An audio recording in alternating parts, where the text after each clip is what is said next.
एक बार की बात है, एक राजा था जो बहुत ही दयावान और दिलदार था। वो लोगों की मदद किया करता था। राजा कई बार रात के समय में भेष बदलकर अकेले ही अपने राज्य का चक्कर लगाया करते थे, ये देखने के लिए कि उनके राज्य में सब कुछ ठीक ठाक चल रहा है या नहीं, सारे लोग सुख शांति से रह रहे हैं या नहीं।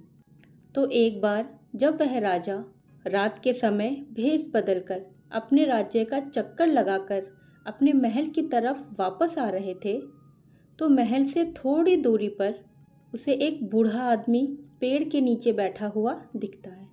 ठंड का समय था और बूढ़े आदमी के पास कोई गर्म कपड़ा या कंबल भी नहीं था। वह बूढ़ा आदमी पेड़ के नीचे सिकुड़ कर बैठा हुआ था। राजा बूढ़े आदमी के पास जाते हैं और उनसे पूछते हैं कि क्या आपको ठंड नहीं लग रही? इतनी ज़्यादा ठंड है और आपके पास कोई कंबल भी नहीं है। तो वह बूढ़ा आदमी राजा से कहता है कि मेरे पास कोई कंबल नहीं है, लेकिन मुझे इस ठंड की आदत है, मैं रोज़ ऐसे ही ठंड में रहता हूँ। तो राजा बूढ़े आदमी से कहता है कि आप यहीं रुकिए, मैं आपके लिए कंबल लेकर आता हूँ। बूढ़ा आदमी ये सुनकर बहुत खुश हो जाता है। राजा जब महल के अंदर जाता है तो वो किसी दूसरे काम में बिजी हो जाता है और बूढ़े आदमी को कंबल देना भूल जाता है। अब अगले दिन जब सुबह होती है तो महल के बाहर बहुत सारी भीड़ जमा हो जाती है। जब राजा सैनिकों से पूछता है कि बाहर क्या हुआ है, तो सैनिकों ने राजा को बताया कि महल से थोड़ी दूरी पर एक पेड़ के नीचे किसी बूढ़े आदमी की लाश पड़ी हुई है। राजा जब उस लाश को देखने जाता है तो देखता है कि वो वही बूढ़ा आदमी था जिसे उसने रात में कंबल देने को कहा था। ये देखकर राजा बहुत दुखी हो जाता है और जब राजा उस बूढ़े आदमी की लाश के थोड़ा और करीब जाता है तो देखता है कि वहाँ ज़मीन पर उस बूढ़े आदमी ने रेत पर कुछ लिखा हुआ था।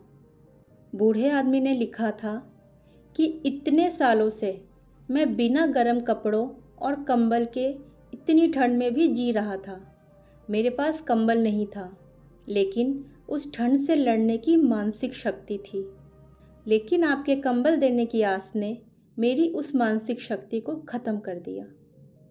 इस कहानी से हमें ये सीख मिलती है कि सारा खेल मानसिकता का है। इतने सालों से उस बूढ़े आदमी के दिमाग को पता था कि उसके पास कंबल नहीं है, तो वो बूढ़ा आदमी उस ठंड को बर्दाश्त कर लेता था। लेकिन जैसे ही उसके दिमाग को पता चला कि थोड़ी देर में कंबल मिलने वाला है, तो उसने अपने बर्दाश्त करने की शक्ति को ख़त्म कर दिया। इसी तरह जब आप अपने दिमाग से बोलते हो कि अगर ये नहीं हो पाया तो कुछ दूसरा कर लेंगे, तो आपका दिमाग उस काम को करने में अपना 100% देगा ही नहीं, क्योंकि आपके दिमाग को पता है कि आपके पास दूसरा ऑप्शन भी है। वैसे ही जिस टाइम आपके दिमाग को पता चलता है कि कुछ भी हो जाए मुझे यह करना ही पड़ेगा, इसके सिवा मेरे पास कोई रास्ता नहीं है, तब आपका दिमाग आपको ऐसी शक्ति देता है कि आप 100% से भी आगे निकल जाते हैं। तो अपनी मानसिकता, अपना माइंडसेट सही बनाएं और हमेशा अपने दिमाग को ये कहें कि हाँ, मैं कर सकता हूँ। तभी आपका दिमाग उस काम में अपना 100% दे पाएगा।